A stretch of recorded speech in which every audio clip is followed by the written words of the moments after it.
আপনারা শেখ শাহজাহানকে ভুলে যাননি নিশ্চয়ই।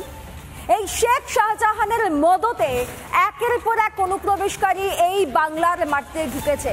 অনুপ্রবেশকারীদের সন্দেশখালিতে জায়গা দিয়েছে শেখ শাহজাহান।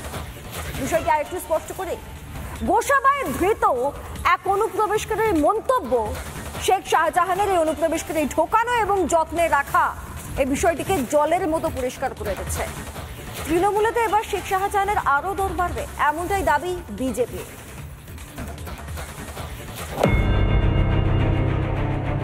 শেখ শাহজাহান একসময় ছিল সন্দেশখালীর বেতাজ বাদশাহ। বাম জমানায় সিপিএমে, পালা বদলের পর তৃণমূলে তাকে উত্তর 24 পরগনার জেলা পরিষদের সদস্য করে ঘাসফুল শিবির। দুর্নীতির অভিযোগে সেই শাহজাহান এখন জেলের গলিতে। খুন, ধর্ষণ, জোর করে জমি দখল, শেখ শাহজাহানের বিরুদ্ধে ভুরি ভুরি অভিযোগ। সেই তালিকায় এবার যুক্ত হলো অনুপ্রবেশে মদত। সন্দেশখালীতে নামে বেনামে অনেক ইট ভাটা চালাতো শাহজাহান, সবই তো তার নিয়ন্ত্রণে। তেমনই এক ভাটার কর্মী সিরাজুল শেখ, বাংলাদেশের খুলনার বাসিন্দা এই সিরাজুল। এই অনুপ্রবেশকারীকে গ্রেফতার করে পুলিশ। ভারতে কোথায় ছিলেন? বারাসাত। তারপর ভাটাতে কাজ করি। আমার দাদা এনেছে কোন পথে আমি অতটা বলতে পারবো না। তোরা কত বললো চলো কাজ করবো, ভাটাতে পয়সা আসছে ভালো। কোথায় থাকে সে, আমার ভাটাতে রেখেছে কোথায় চলে গেছে। সেও কি বাংলাদেশি? নিজের দাদা পাড়া পড়ছে। শুধুই কি সিরাজুল, আরো কত অনুপ্রবেশকারী রয়েছে সন্দেশখালীতে? বাংলাদেশে অনেক আছে, ওই চড়ে আছে, ওই জেলে পাড়া যেসব আছে। ভাটার দিকে কি মানে কাজ করে বাংলাদেশিরা? বাংলাদেশিরা কাজ করে, কিনে এখানে আস্তে যা কিনে তারা ঘর বসত বাড়ি হয়ে গেছে। এই ভাটায় কি মানে কাজকর্ম মানে করতে আসে? হ্যাঁ। কারা আসে? ওই যারা নতুন পাড়ে তারা আসে, আর যারা অনেক দিনে এসে তারা বড় ব্যবসায় লেগে গেছে।